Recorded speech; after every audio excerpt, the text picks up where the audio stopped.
Hello my champions. तो कैसे हैं आप सभी लोग? I hope you all are doing great. So friends, आपकी पढ़ाई एकदम बढ़िया चल रही होगी। सबसे पहले welcome back to my channel A Y classes. A Y classes पे आपका हार्दिक स्वागत है, हार्दिक अभिनंदन है। So friends, as you know, हमने प्रीवियस लेक्चर में चैप्टर रियल नंबर्स के सारे एग्जाम्पल्स, सारे के सारे क्वेश्चंस ख़त्म कर लिए हैं एनसीईआरटी के। और आज हम करने वाले हैं पॉलिनोमियल्स चैप्टर के एनसीईआरटी के जितने भी एग्जाम्पल्स हैं, सारे के सारे एग्जाम्पल्स को इस लेक्चर में ख़त्म करने वाले हैं। देखो, बेसिकली बहुत बच्चों का ये डाउट होता है कि सर केवल एनसीईआरटी से काम चल जाएगा। तो भाई, मैं आपको बिल्कुल भी दिलासे नहीं देने वाला कि आप केवल एनसीईआरटी कर लो और एनसीईआरटी से आपका काम चल जाएगा। भाई, आपको 100 आउट ऑफ 100 अचीव करने हैं, देन आपको भाई कोई ना कोई एक रेफरेंस बुक ज़रूर लगानी पड़ेगी, साथ ही साथ आपको PYQs लगाने पड़ेंगे। और भाई, ये सारा काम हम करेंगे आपके लिए, बस आपको हमारे साथ एंड तक मेहनत करनी है, ठीक है ना। तो यहाँ पे स्टार्ट करते हैं विदाउट वेस्टिंग ऑफ टाइम। तो सबसे पहले आपका कॉन्सेप्ट आता है आपकी स्क्रीन के सामने। तो बेसिकली यहाँ पे डेफिनेशन बता रहा है, डेफिनेशन ऑफ जीरोज़ की डेफिनेशन क्या होती है भाई। तो फॉर एनी पॉलिनोमियल PX, किसी भी पॉलिनोमियल PX के लिए, तो जो जीरोज होंगी, the zeros are the x coordinate. तो जो जीरोज होती हैं वो क्या होती हैं? एक्स कोऑर्डिनेट होती हैं। जिस पॉइंट पे जो हमारा ग्राफ है वो कट करता है, एक्स एक्सिस को जिस पॉइंट पे कट करता है, उसका एक्स कोऑर्डिनेट ही क्या होता है? जीरो होता है। फॉर एग्जांपल, मैं आपको यहाँ पे ग्राफ बता के दिखा रहा हूँ। मान लो ये हमारी वाई एक्सिस है, ये है अपनी वाई एक्सिस, और ये है हमारी एक्स एक्सिस। बताओ इतनी बात समझ में आई कि नहीं आई? तो यहाँ पर मैं कोई एक क्वाड्रेटिक पॉलिनोमियल का ग्राफ बनाता हूँ। तो यहाँ पे हमें पता है क्वाड्रेटिक पॉलिनोमियल का जो ग्राफ बनता है वो पैराबोला बनता है। तो इस जगह पे जो ग्राफ बनेगा वो कुछ इस तरीके से बन रहा है, मान लो। तो यहाँ पे दूसरे कलर से आपको दिखा रहा हूँ, देखने की कोशिश करना। आप यहाँ पे चेक करोगे तो ये जो ग्राफ है ये एक्स एक्सिस को यहाँ इन दो पॉइंट पे कट कर रहा है, ठीक है। अब इन दो पॉइंट को मान लो, अगर यहाँ पे ये एक्स एक्सिस को इस जगह पे कट कर रहा है तो वाई कोऑर्डिनेट तो यहाँ पे जीरो होगा। एक्स एक्सिस पे जो वाई कोऑर्डिनेट है वो क्या होगा? जीरो होगा। तो मान लो इस जगह पे जो एक्स कोऑर्डिनेट है वो ए है और वाई कोऑर्डिनेट जीरो हो जाएगा। और यहाँ पर मान लो एक्स कोऑर्डिनेट बी है और वाई कोऑर्डिनेट तो जीरो होगा, ठीक है। तो आपकी जो जीरोज होंगी वो बेसिकली क्या होती हैं? वो एक्स कोऑर्डिनेट ही होती हैं, ठीक है भाई। तो यहाँ पे एक बेसिक थोड़ा सा मैं कॉन्सेप्ट बताने वाला हूँ, उस पर भी थोड़ा ध्यान देना। जब कभी भी आपसे ये बोले कि नंबर ऑफ जीरोज बताओ, आपको एक कार्टेशियन प्लेन गिवन होगा और उस कार्टेशियन प्लेन में कोई भी ग्राफ गिवन होगा। वो चाहे जो ग्राफ है वो आपका क्वाड्रेटिक पॉलिनोमियल का हो सकता है, लीनियर पॉलिनोमियल का हो सकता है, या क्यूबिक का हो सकता है, या बाइक्वाड्रेटिक का हो सकता है। अब उस ग्राफ से आपको बताना पड़ेगा कि इसकी कितनी नंबर ऑफ जीरोज हैं, इस पॉलिनोमियल की कितनी नंबर ऑफ जीरोज हैं। तो बेसिकली इसको बताने का एक सिंपल छोटा सा लॉजिक होता है। यहाँ पे एक्स एक्सिस पे ये ग्राफ कितनी बार कट कर रहा है? आप बोलोगे सर एक्स एक्सिस पे 2 बार कट कर रहा है। कितनी बार कट कर रहा है? 2 बार। तो यहाँ पे इस पॉलिनोमियल की, ये जो क्वाड्रेटिक पॉलिनोमियल है, इस पॉलिनोमियल की नंबर ऑफ जीरोज 2 होंगी। बताओ इतनी बात समझ में आई कि नहीं आई?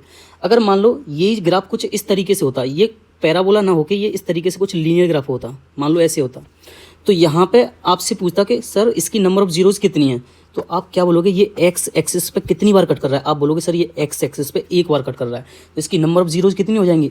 दे are 1 number of zeros of linear polynomial. I hope आपको बहुत अच्छे से समझ में आ गया होगा। देखो यहाँ पे भाई ये गोल्डन मास्टर ट्रिक गिवन भी है, इसे भी आप देख सकते हो। तो यहाँ पे चेक करोगे आप, टोटल रियल जीरोज कितनी होंगी? तो ये होगा number of times the curve touches और cuts the horizontal X axis. भाई, जितनी बार एक्स एक्सिस पे जो कर्व है वो कट करेगा या टच करेगा, उतनी ही नंबर ऑफ जीरोज होंगी, ठीक है भाई। आपको सिंपली वर्टिकल जो वाई एक्सिस है इसको इग्नोर करना है, केवल किस पे फोकस करना है? You have to focus only on x axis. I hope आपको बहुत अच्छे से समझ में आ रहा होगा, ठीक है भाई। अब यहाँ पे ये कुछ एक और इंपॉर्टेंट बात है, इनको भी ध्यान से देखना। देखो, लीनियर ग्राफ के लिए, लीनियर पॉलिनोमियल के लिए cuts x axis at most 1 time. यानी आपसे ये बोलेगा मैक्सिमम जो लीनियर पॉलिनोमियल है तो वो एक्स एक्सिस पे मैक्सिमम कितनी बार कट कर रहा है? देखो, एक बार ही तो कट कर सकता है। तो यहाँ पे इसकी जो मैक्सिमम जीरो होगी, यानी एट मोस्ट जो जीरो होगी वो 1 होगी। किसके लिए? लीनियर पॉलिनोमियल के लिए। क्वाड्रेटिक के लिए ये कितनी हो जाएंगी भाई? एक्स एक्सिस पे ये मैक्सिमम कितनी बार कट कर सकता है? पैराबोला 2 बार कर सकता है। तो यहाँ पे इसकी मैक्सिमम जीरो कितनी हो सकती हैं? 2 हो सकती हैं। यानी एट मोस्ट जीरो कितनी हो जाएंगी? इसकी 2 हो जाएंगी। आई होप आपको बहुत अच्छे से समझ में आ गया होगा। अब यहाँ पे ये कॉन्सेप्ट नंबर 2 है आपके लिए, ये होता है भाई क्वाड्रेटिक रिलेशन। क्या है ये? Quadratic relation. तो सबसे पहले मान लो कोई आपके पास एक क्वाड्रेटिक पॉलिनोमियल है, उसकी मैं स्टैंडर्ड फॉर्म लिख रहा हूँ। बेसिकली यहाँ पे लिखी हुई है ax² + bx + c, ठीक है भाई। इस जगह पे एक बात आप ध्यान देना, यहाँ पर ये जो a है ये जीरो नहीं हो सकता। अब आप बोलोगे sir A does not equal to zero क्यों किया आपने? अगर भाई ए इस जगह पे जीरो हो गया, यहाँ पे ए जीरो हो गया, तो ये जो वाला टर्म है, ये ए एक्स स्क्वायर वाला ये जो टर्म दिख रहा है आपको, ये जीरो हो जाएगा, क्योंकि भाई जीरो का मल्टीप्लाई एक्स स्क्वायर के साथ करूँगा तो वो जीरो हो जाएगा। तो उसके बाद ये क्वाड्रेटिक पॉलिनोमियल तो रहा ही नहीं, ये आपका लीनियर पॉलिनोमियल बच गया। इसीलिए यहाँ पे ये कंडीशन गिवन होती है कि ए आपका जीरो के इक्वल नहीं हो सकता। अब मान लो इस पॉलिनोमियल के दो जीरोज हैं, इस पॉलिनोमियल के दो जीरोज हैं क्या आपके, एक तो पहली अल्फा दूसरी है बीटा, ये दो जीरो है इस पॉलिनोमियल के। तो यहाँ पे ये सम ऑफ जीरोज का रिलेशन बन के आता है alpha plus beta equal to minus B upon A. अब आप बोलोगे सर ये माइनस का बी अपॉन ए ये क्या चीज़ है? तो यहाँ पे मैं आपको बताता हूँ, जो एक्स का कोफिशियंट है, ये आपकी स्टैंडर्ड फॉर्म दिख रही है आपको, दूसरे कलर से मैं आपको हाईलाइट करके दिखा रहा हूँ, देखना है, चलो एक बार हाईलाइट कर देता हूँ मैं। तो यहाँ पे ये आपकी स्टैंडर्ड फॉर्म है, इस स्टैंडर्ड फॉर्म में ये एक्स का जो कोफिशियंट दिख रहा है बी, एक्स का क्या कोफिशियंट है बी, तो वो तो हो गया बी। एक्स स्क्वायर का कोफिशियंट क्या है ए, तो यहाँ पे ये आ गया ए। आई होप आपको अच्छे से समझ में आ गया होगा। अब वही same relation product of zeros के लिए निकल के आता है, वही आपके सामने स्टैंडर्ड इक्वेशन है किसकी, क्वाड्रेटिक पॉलिनोमियल की। यहाँ पे भी ए आपका डज नॉट इक्वल जीरो होगा, ए डज नॉट इक्वल जीरो होगा। तो यहाँ से प्रोडक्ट ऑफ जीरोज यानी अल्फा, जीरो क्या माने हमने, अल्फा और बीटा, तो अल्फा और बीटा का जब मैं प्रोडक्ट निकालूंगा तो मेरा प्रोडक्ट कितने निकल के आएगा, सी अपॉन ए निकल के आएगा। सी क्या है आपका कांस्टेंट टर्म है और ए क्या है आपका एक्स स्क्वायर का कोफिशिएंट है। आई होप आपको बहुत अच्छे से समझ में आ रहा होगा, ठीक है भाई। अब बेसिकली कभी कभी क्या होता है, आपके सामने सम ऑफ जीरोज गिवन होंगी और प्रोडक्ट ऑफ जीरोज गिवन होंगी। मान लो सम ऑफ जीरोज आपके सामने कोई भी है गिवन है, अल्फा प्लस बीटा, ये तो सम ऑफ जीरोज हो गई, और अल्फा इंटू बीटा क्या हो जाएगा, प्रोडक्ट ऑफ जीरोज, ये आपको गिवन होगा। और आपको भाई क्वाड्रेटिक पॉलिनोमियल फाइंड करने को बोलेगा कि आप क्वाड्रेटिक पॉलिनोमियल बना के दिखाओ। तो यहाँ से सिंपल ये फॉर्मूला होता है, इस फॉर्मूले को रट लो भाई, x square minus alpha plus beta into x plus alpha into beta equal to zero. तो ये आपके सामने क्वाड्रेटिक पॉलिनोमियल बन जाएगा। तो सिंपल आपको कुछ नहीं करना, इसमें अल्फा प्लस बीटा की वैल्यू पुट कर देनी है और अल्फा इंटू बीटा की वैल्यू पुट कर देनी है, then you get the quadratic polynomial. समझ में आया कि नहीं आया? अब यहाँ पे आपके सामने भाई एग्जाम्पल स्टार्ट होते हैं। सबसे पहला एग्जाम्पल आपकी स्क्रीन के सामने, एग्जाम्पल नंबर 1। तो विदाउट वेस्टिंग ऑफ टाइम हम एग्जाम्पल्स को करते हैं start. Look at the graphs given below, look at the graphs given below, each is the graph of y equal to p x. आपके सामने एक पॉलिनोमियल है y equal to p x, उसका ये ग्राफ गिवन है। Find the number of zeros of p x, यानी ये जो पी एक्स का जो ग्राफ है, इस पॉलिनोमियल के जो ग्राफ है पी एक्स के, इनकी आपको क्या करनी है, नंबर ऑफ जीरोज फाइंड करनी है, ठीक है भाई। तो नंबर ऑफ जीरोज फाइंड करने के लिए हमने बताई दिया आपको, पहले एक्स एक्सिस पे कोई भी ग्राफ कितनी बार कट कर रहा है, पहले ये चेक करो आप। तो यहाँ पे आप चेक करोगे पहले वाले क्वेश्चन में, ये एक्स एक्सिस को आप चेक करो कितनी बार कट कर रहा है। तो आप बोलोगे सर ये एक्स एक्सिस को एक बार कट कर रहा है इस वाले पॉइंट पे। तो आप यहाँ से बोल सकते हो, अगर ये एक बार कट कर रहा है, यहाँ पे हम कलर चेंज कर लेते हैं, तो इसकी नंबर ऑफ जीरोज कितनी हो जाएंगी, तो इसकी नंबर ऑफ जीरोज, ये तो दिख ही नहीं रहा भाई, तो इसकी नंबर ऑफ जीरोज कितनी हो जाएंगी भाई, हाँ इसकी नंबर ऑफ जीरोज कितनी हो जाएंगी 1, क्योंकि ये एक्स एक्सिस को केवल एक बार कट कर रहा है। आई होप आपको बहुत अच्छे से समझ में आ रहा होगा। अब दूसरे वाले क्वेश्चन में चेक करो, यहाँ पे ये जो ग्राफ है, ये पॉलिनोमियल को एक्स एक्सिस को कितनी बार कट कर रहा है। तो आप बोलोगे सर ये एक्स एक्सिस को 2 बार कट कर रहा है, तो इसकी नंबर ऑफ जीरोज कितनी हो जाएंगी, तो इसकी नंबर ऑफ जीरोज हो जाएंगी 2। नंबर ऑफ जीरोज इसकी कितनी हो जाएंगी भाई, नंबर ऑफ जीरोज इसकी हो जाएंगी 2। आई होप आपको बहुत अच्छे से समझ में आ गया होगा। अब यहाँ तीसरे वाले क्वेश्चन की तरफ देखो। तीसरे वाले क्वेश्चन में ये जो ग्राफ है, ये एक्स एक्सिस को कितनी बार कट कर रहा है, भाई वही सेम रूल फॉलो करना है हर बार। तो आप बोलोगे सर ये एक्स एक्सिस को, देखो मैं हाईलाइट कर रहा हूँ यहाँ पे, तो ये एक्स एक्सिस को कितनी बार कट कर रहा है, 3 बार कट कर रहा है, तो इसकी नंबर ऑफ जीरोज कितनी हो जाएंगी, इसकी नंबर ऑफ जीरोज कितनी हो जाएंगी, 3 हो जाएंगी। फोर्थ वाले क्वेश्चन में देखो, अब ये जो फोर्थ वाला क्वेश्चन है, ये है आपका एक लीनियर पॉलिनोमियल का ग्राफ, ये एक लीनियर पॉलिनोमियल का ग्राफ है। अब यहाँ पे चेक करो, ये एक्स एक्सिस को कितनी बार कट कर रहा है, आप बोलोगे सर 1 बार कट कर रहा है, तो इसकी नंबर ऑफ जीरोज कितनी हो जाएंगी, तो इसकी भी भाई नंबर ऑफ जीरोज हो जाएंगी। यदि 1 बार कट कर रहा है तो number of zeros equal to 1। Got it और नॉट? अब यहाँ पे आप इस 5th वाले क्वेश्चन में चेक करो, ये थोड़ा इंटरेस्टिंग है। यहाँ पे ये एक्स एक्सिस को कितनी बार कट कर रहा है या टच कर रहा है। आप बोलोगे सर ये एक्स एक्सिस को केवल एक ही बार तो टच कर रहा है इधर, तो इसकी नंबर ऑफ जीरोज कितनी हो जाएंगी, तो इसकी भी नंबर ऑफ जीरोज कितनी हो जाएंगी भाई 1। सिक्स्थ वाले में देखो, सिक्स्थ वाले में भाई ये एक्स एक्सिस को ग्राफ कितनी बार टच कर रहा है, तो आप बोलोगे सर ये एक्स एक्सिस को यहाँ पे एक तो यहाँ टच कर रहा है, एक यहाँ कर रहा है, एक यहाँ कर रहा है, एक यहाँ कर रहा है, यानी 4 जगह ये कट कर रहा है। एक्स एक्सिस को कितनी बार कट कर रहा है, 4 बार। तो यहाँ पे इसकी नंबर ऑफ जीरोज भी कितनी हो जाएंगी, इसकी नंबर ऑफ जीरोज हो जाएंगी 4। आई होप आपको बहुत अच्छे से समझ में आ गया होगा। ठीक है भाई, बस आपको एक ही चीज़ याद रखनी है जो मैंने आपको पीछे यहाँ पे बताई है, टोटल रियल जीरोज कैसे बतानी है हमको। तो भाई number of times the curve touches, या तो टच करे या कट करे हॉरिजॉन्टल एक्स एक्सिस को। ठीक है भाई, आपको वर्टिकल वाई एक्सिस को बिल्कुल इग्नोर कर देना है, केवल एक्स एक्सिस पे फोकस करना है। जितनी बार एक्स एक्सिस पे ग्राफ कट करेगा जितनी बार एक्स एक्सिस पे ग्राफ कट करेगा या टच करेगा उतनी ही उसकी नंबर ऑफ जीरोज होंगी। आई होप आपको बहुत अच्छे से क्लियर हो गया होगा। ठीक है भाई, देखो यहाँ पे जब ग्राफ की बात चल रही है तो मैं आपको एक और छोटा सा कॉन्सेप्ट बता देता हूँ, इसे ध्यान से सुनना। 2 कॉन्सेप्ट बताऊँगा यहाँ पे। देखो कोई भी आपका क्वाड्रेटिक पॉलिनोमियल है, ये चीज़ हमको पता है, याद रखना आपको अगर नहीं पता है तो क्वाड्रेटिक पॉलिनोमियल का जो ग्राफ बनता है वो हमेशा पैराबोला बनता है। कैसा बनता है, पैराबोला ग्राफ बनता है हमेशा क्वाड्रेटिक पॉलिनोमियल का। ठीक है, अब जो पैराबोला है वो 2 तरीके से बनता है। एक बार जो पैराबोला बनेगा वो ऊपर की तरफ खुलेगा, यानी इसे बोलते हैं हम ओपन अपवर्ड। क्या ये, ओपन अपवर्ड। अब एक बार जो पैराबोला बनेगा वो डाउनवर्ड, ओपन डाउनवर्ड, यानी इसका जो मुंह है वो ऊपर की तरफ खुल रहा है और इसका मुंह नीचे की तरफ खुल रहा है। तो ये भाई कब बनेगा, कैसे बनेगा। मान लो आपके सामने कोई एक जनरल इक्वेशन है ax² + bx + c, ये क्वाड्रेटिक पॉलिनोमियल की जनरल इक्वेशन है। यहाँ पे a आपका 0 के इक्वल नहीं होगा। ठीक है भाई, अब कब ओपन बनेगा, कब आपका जो आपका ग्राफ है पैराबोला है कब आपका अपवर्ड होगा कब डाउनवर्ड होगा, ये मैं आपको बताना चाह रहा हूँ। तो यहाँ पे जब आपका a > 0 हो, a > 0 हो तो आपका जो ग्राफ है यानी a पॉजिटिव हो तो आपका ग्राफ कैसा बनेगा, यानी जो पैराबोला है वो कैसा बनेगा, अपवर्ड बनेगा।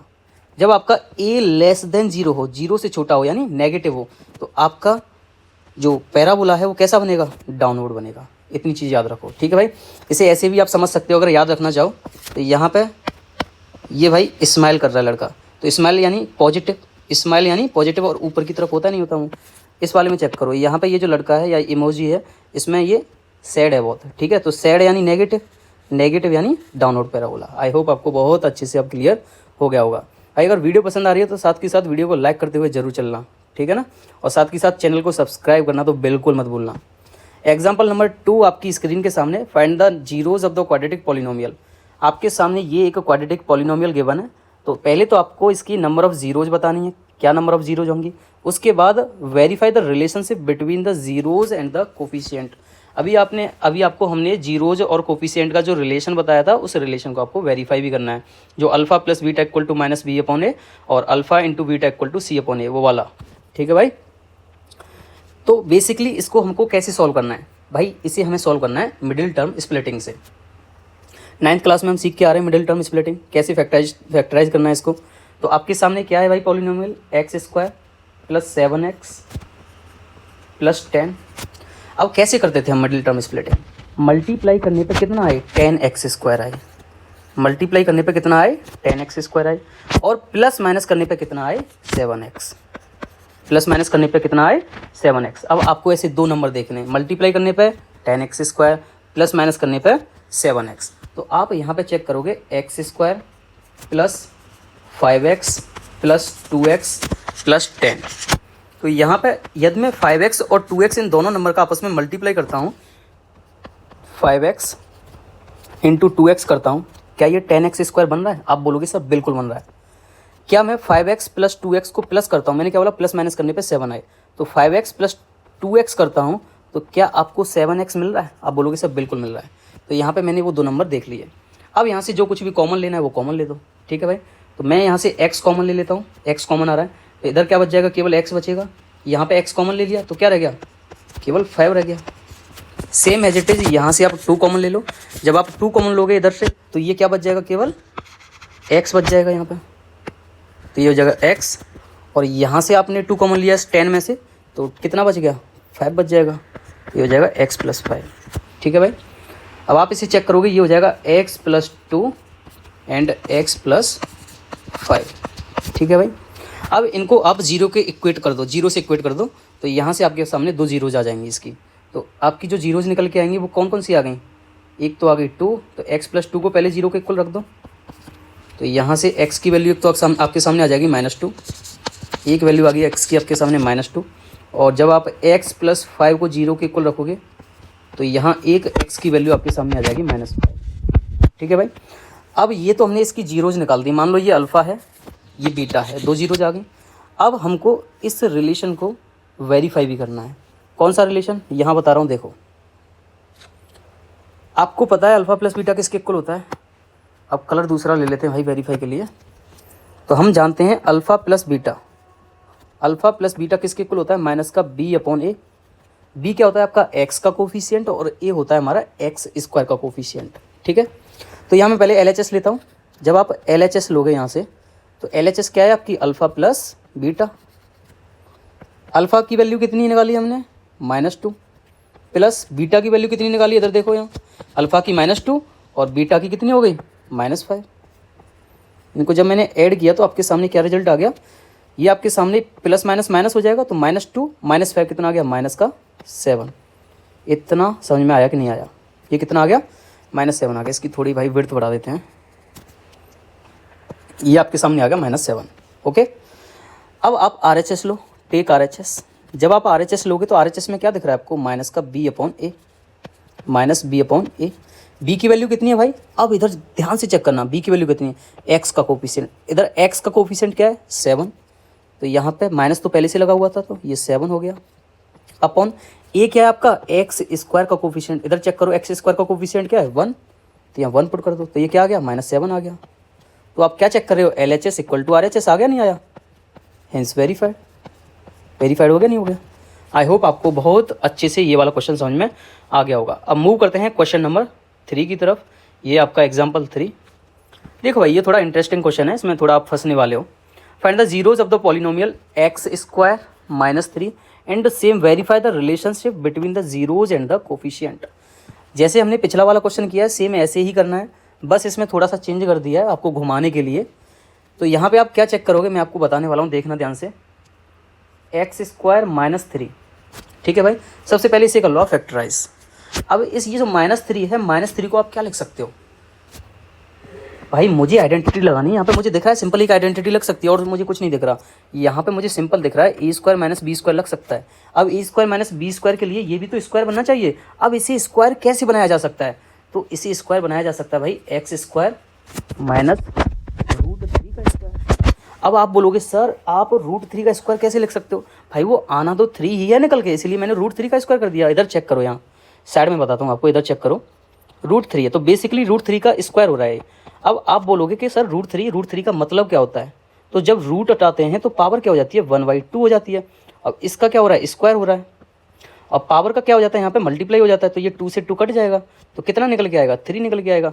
निकल के तो 3 आना है, बस मैंने क्या कर दिया, 3 को लिख दिया √3 का होल स्क्वायर। ठीक है भाई। अब यहाँ पे सिंपल आइडेंटिटी लग रही है a² - b² की। ये आपका a मान लो x, और b हो जाएगा आपका √3। ये क्या हो गया आपका भाई, दूसरे पेन से दिखा रहा हूँ, एक बार देखना। ये x तो आपका क्या हो जाएगा, x आपका a हो जाएगा, और ये √3 आपका b हो जाएगा। बस आइडेंटिटी लगा दो a² - b² वाली।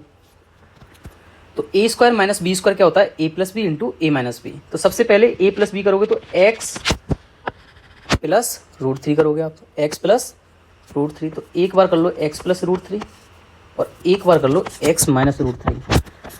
आई होप आपको बहुत अच्छी समझ में आ रहा होगा। ठीक है भाई। अब यहाँ पे एक बार इस वाले ब्रैकेट को 0 के इक्वल रख दो, एक बार इस वाले ब्रैकेट को 0 के इक्वल रख दो, तो यहाँ x की वैल्यू आपके सामने 2 अलग अलग वैल्यू आ जाएंगी। तो x + √3 जब मैंने 0 के इक्वल रखा, तो ये मेरे पास आ जाएगा, x की वैल्यू कितनी आ गई, यहाँ से x की वैल्यू आ गई -√3। जब मैंने x - √3 को 0 के इक्वल रखा, तो यहाँ से एक x की वैल्यू आ जाएगी प्लस का √3। ठीक है भाई। इतना समझ में आया कि नहीं आया, एक बार कमेंट बॉक्स में ज़रूर बता दो। ठीक है भाई। यहाँ मैं थोड़ा सा स्पेस बना देता हूँ वेरीफाई करने के लिए। ठीक है भाई। अब यहाँ पे करते हैं वेरीफाई। भाई जो रिलेशन है कोफिशिएंट और जीरोज का, वो वेरीफाई भी तो करना है, तो करते हैं वेरीफाई। हम जानते हैं अल्फ़ा + बीटा। देखो भाई, आप अल्फ़ा + बीटा से भी कर सकते हो, अल्फ़ा × बीटा से भी कर सकते हो। ठीक है भाई। क्योंकि अल्फ़ा × बीटा क्या होता है, c/a, और अल्फ़ा + बीटा क्या होता है, -b/a। दोनों में कोफिशिएंट और जीरोज का रिलेशन बन रहा है, नहीं बन रहा, तो आप किसी से भी कर दो। तो यहाँ से अल्फ़ा + बीटा किसके इक्वल होता है, -b/a। ये तो रिलेशन होता है। तो सबसे पहले आप उठा लो LHS, तो टेक LHS। आप बोलोगे सर कलर चेंज कर दो, बिल्कुल जैसी आपकी आज्ञा हम कलर चेंज कर देते हैं। तो टेक LHS। आपने जब LHS उठाई तो आप क्या चेक करोगे, अल्फ़ा प्लस बीटा। LHS क्या है आपकी, अल्फ़ा प्लस बीटा, और अल्फ़ा प्लस बीटा की वैल्यू आप निकाल के आ रहे हो। ये क्या है आपका, या देखो ध्यान से भाई, कलर से दिखा रहा हूँ आपको। ये x की आपके सामने दो वैल्यू निकल के आई, ये मान लो अल्फ़ा है, ये आपका बीटा है, ठीक है ना। ये आपकी दो जीरोज निकल के आ गई। तो यहाँ से अल्फ़ा प्लस बीटा कितना आ गया, -√3 -√3 प्लस करना है ना, प्लस, तो +√3 बीटा है आपका +√3। तो ये माइनस से प्लस ये कैंसिल हो जाएगा, कितना आ गया, 0 आ गया, ठीक है भाई। अब आप उठा दो टेक RHS उठा लो। जब आप RHS उठाओगे तो RHS क्या है आपकी, -b/a। तो सिंपल -b/a की वैल्यू पुट कर दो। हम जानते हैं b क्या होता है, x का कोफिशिएंट।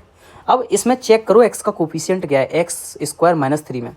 सबसे पहले x² - 3 ये जो इक्वेशन है, इसको भाई आप एक जनरल फॉर्म में कन्वर्ट करो, जो क्वाड्रेटिक पॉलिनोमियल की जनरल फॉर्म होती है उसमें कन्वर्ट करो, तब आपको पता लगेगा यहाँ से कि बेसिकली b की और a की वैल्यू क्या है। देखो a की तो सिंपल वैल्यू चमक आ रही है, मुझे यहाँ पे दिख रही है। a की वैल्यू कितनी है, x² का कोफिशिएंट, x² का कोफिशिएंट क्या है, 1 है, तो a की वैल्यू तो 1 है। लेकिन आप बोलोगे सर b की वैल्यू कहाँ है, क्योंकि b तो हमारा x का कोफिशिएंट होता है और इसमें b है ही नहीं। तो बिल्कुल भाई देखो अब चमकेगा आपको, ध्यान से देखना, x² + 0x, ऐसे नहीं लिख सकते क्या आप, -3, बताओ।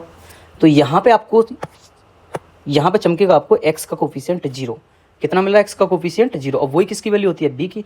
तो x का कोफिशिएंट क्या हो गया, 0 हो गया, तो रख दो। अब a की वैल्यू कितनी है, 1, तो ये कितना निकल के आएगा, 0। तो यहाँ से आपने क्या चेक किया, LHS और RHS आपकी बराबर आ गई। LHS आपकी किसके बराबर आ गई, LHS बराबर आ गई आपकी RHS के, हैंस वेरीफाइड। आई होप आपको बहुत अच्छे से क्लियर हो गया होगा। अगर आपको फिर भी नहीं समझ में आ रहा है तो एक बार कमेंट बॉक्स में आप ज़रूर बता सकते हो, ठीक है भाई। अब मूव करते हैं यहाँ पे एग्जाम्पल नंबर 4 की तरफ। एग्जाम्पल नंबर 4 आपकी स्क्रीन के सामने, बिल्ड पॉलिनोमियल। अब आपको भाई पॉलिनोमियल बनाना है। मैंने आपसे क्या बोला था, अभी जस्ट थोड़ी देर पहले ही हम फॉर्मूला सीख के आ रहे हैं पॉलिनोमियल बनाने का। चेक करो, ये रहा, दिख रहा है, बिल्डिंग अ क्वाड्रेटिक इक्वेशन या क्वाड्रेटिक पॉलिनोमियल। जब आपको गिवन हो प्रोडक्ट ऑफ जीरोज और सम ऑफ जीरोज, क्या सम ऑफ जीरोज और प्रोडक्ट ऑफ जीरोज गिवन हो, तो क्या फॉर्मूला था, x² - अल्फा प्लस बीटा, जो था आपका sum of zeros, plus alpha into beta, जो था आपका प्रोडक्ट ऑफ जीरोज। ये आ जाएगा आपका क्वाड्रेटिक पॉलिनोमियल। तो बेसिकली आपके सामने क्वेश्चन है, find a quadratic polynomial the sum and product of whose zeros are -3 and 2। आपको वो पॉलिनोमियल फाइंड करना है जिनकी जीरोज का सम -3 है और जिनकी प्रोडक्ट का सम, जीरोज के प्रोडक्ट का सम, सॉरी जीरोज का जो प्रोडक्ट है वो 2 है। आपको पॉलिनोमियल फाइंड करना है। तो बेसिकली क्या था पॉलिनोमियल निकालने का formula, x² - alpha plus beta into x plus alpha into beta, यही तो था। यहाँ पे अल्फा प्लस बीटा आपके सामने कितना गिवन है, -3, और अल्फा इंटू बीटा की वैल्यू कितनी गिवन है, 2। बस पुट कर दो आप, तो ये हो जाएगा x² minus alpha plus beta की वैल्यू कितनी गिवन है, 3। या चेक करो, 3 दिख रही है इस जगह पर, ये क्या है, अल्फा प्लस बीटा की वैल्यू। तो अल्फा प्लस बीटा की वैल्यू यहाँ पर पुट कर दो इस जगह पर, बिल्कुल कर देते हैं। तो कितनी है, -3 है, इंटू में क्या है, x है, प्लस अल्फा इंटू बीटा।